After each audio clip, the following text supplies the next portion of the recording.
Kirk Ferentz yesterday, who basically made the statement that he's not concerned right now with the Iowa offense. He's interested in the Iowa offense. Kind of an interesting use of terminology there. But I think his point is, look, it's week 2. We've got a really inexperienced offensive line with one of our veteran players, Kyler Schott, just now coming back. And by the way, Kyler Schott is on the 2 deep. Kirk Ferentz did state Tuesday that he would play.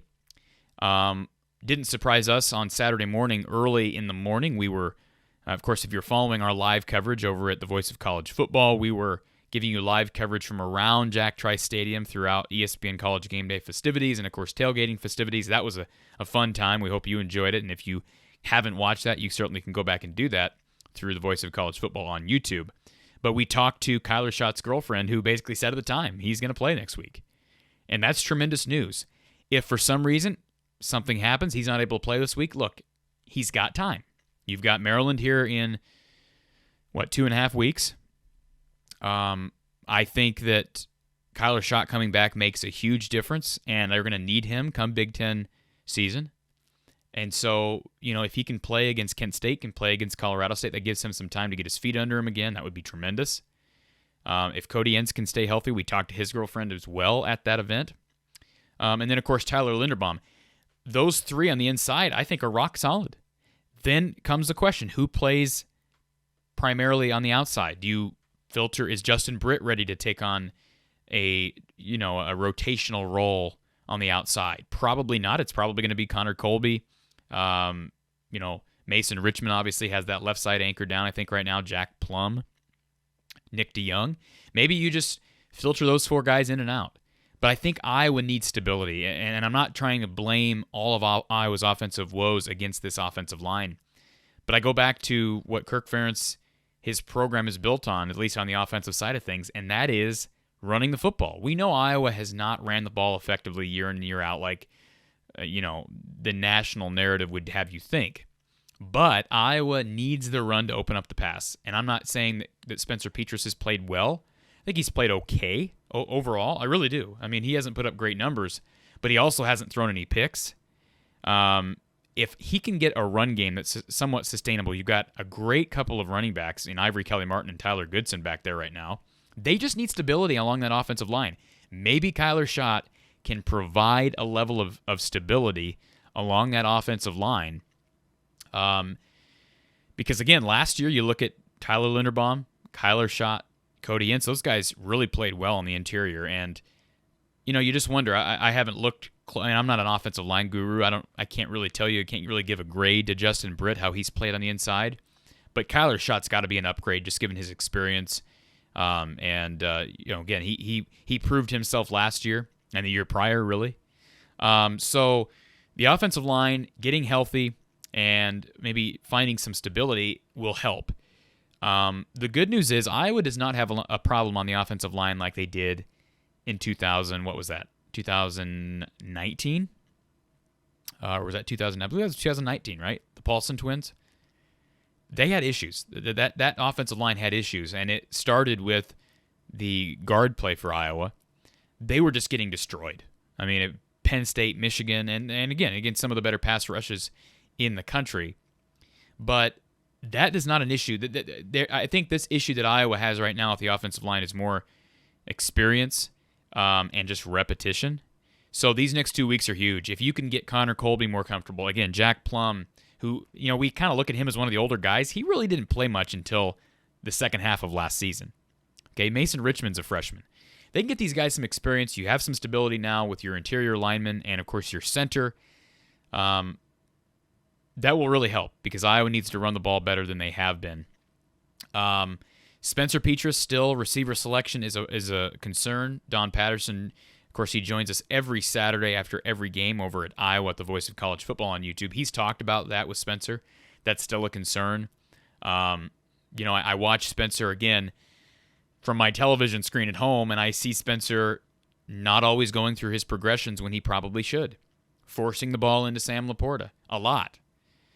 He's got to figure out a way to go through his progressions and make receiver selections that are advantageous for that specific situation. I know that's kind of stating the obvious, but that's something that Spencer has not done, and he's struggled with his first season and, 2 games now. So, again, there are concerns on the offensive side. Iowa, I saw a graphic this week that Iowa ranks last in the Power 5 in total offense. Part of that is the competition. I think Indiana's defensive backs were solid. Iowa State's defense as a whole is really solid. Those numbers should help, be assisted by playing Kent State and Colorado State. But Iowa clearly has work to do. There's no question about that. They have work to do. And these next 2 weeks are huge to be able to get that done. Kent State is 1-1 right now. They beat VMI last week. Actually, they were hanging around number 6 Texas A&M week 1. It was 10-3 at halftime, and then Texas A&M scored 31 straight in the second half. Kent State's not going to be intimidated by this crowd. Don Patterson sent me a text message during the week this week and basically said just that. If you think you think Kent State's going to be intimidated by 70,000 when they've already seen 100,000, you're wrong. Or 90,000, however many they have down there at College Station. So Kent State brings an interesting, they've got a quarterback who's got a good arm.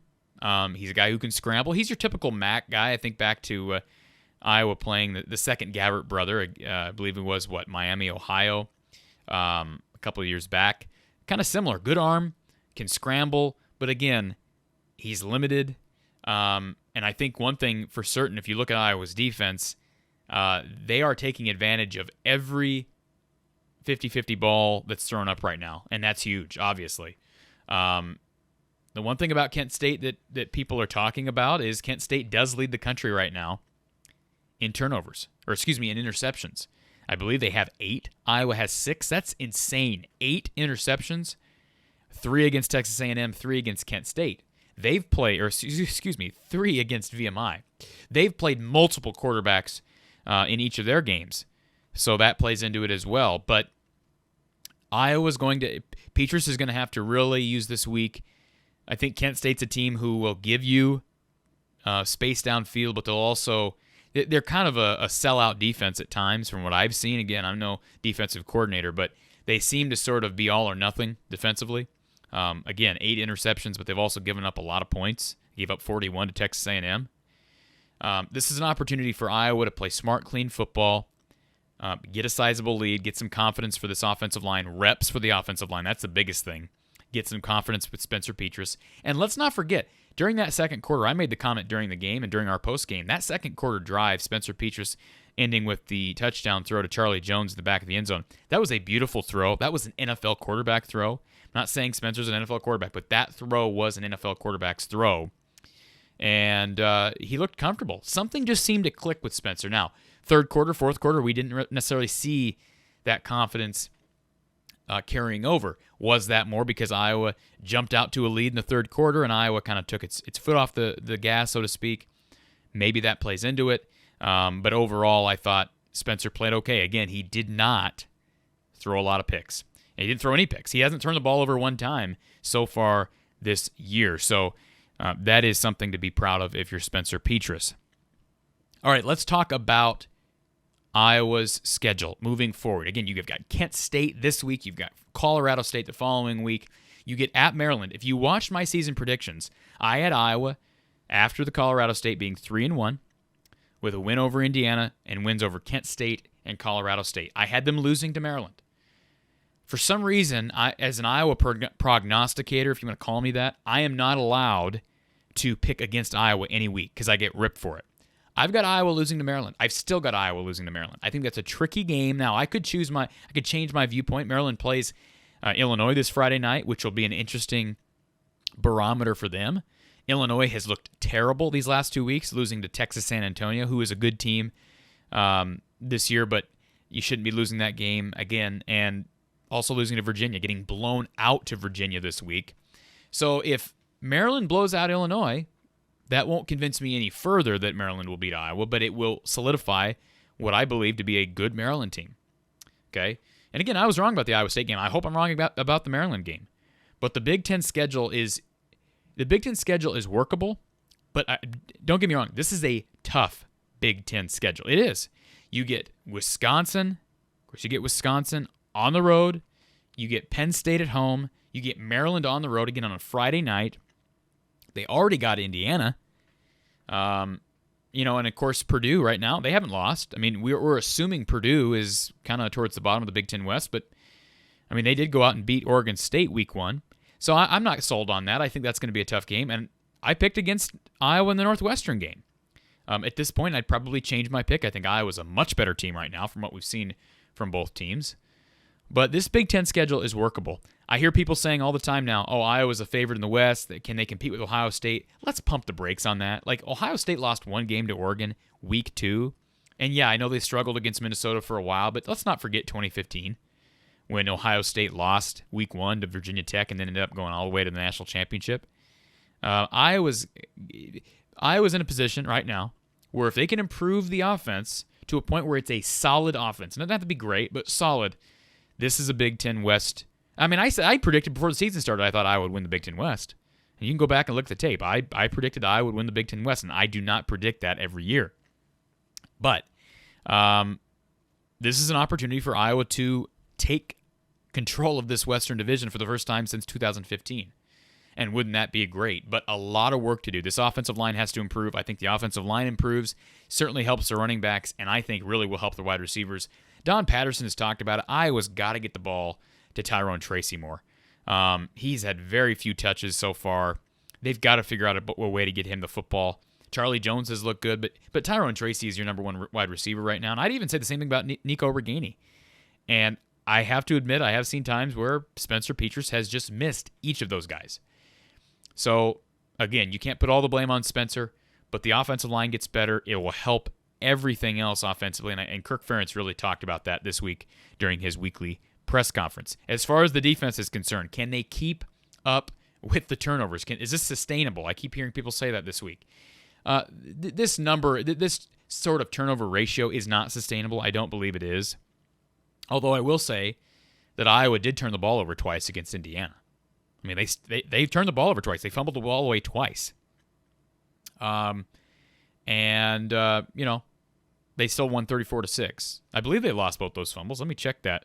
But the point is they still won the game. I know they fumbled twice. I guess it doesn't matter. They fumbled twice. We know that. Ivory Kelly-Martin coughed one up.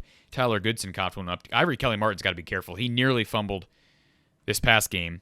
They rolled him down by contact, but it's going to be important for this defense to be able to adjust to different types of. I mean, schematically, I think Indiana and Iowa State were actually somewhat similar. You're going to have teams like Maryland who are built more on over-the-top, deep balls, explosive plays, and Iowa's going to have to avoid. I mean, you have a very slim margin for error. If your offense is not able to move the football, the defense still is working with a very slim margin for error. I mean, Iowa turned the ball over. Iowa turned Iowa State over 4 different times. Iowa's offense turned it over 0 times, and yet we were still sweating a bit with 2 minutes to go because had Iowa State made that field goal, it's a 1-score game, and they had an onside kick opportunity. So, yeah, there's no question the offense has to improve. The defense has a slim margin for error.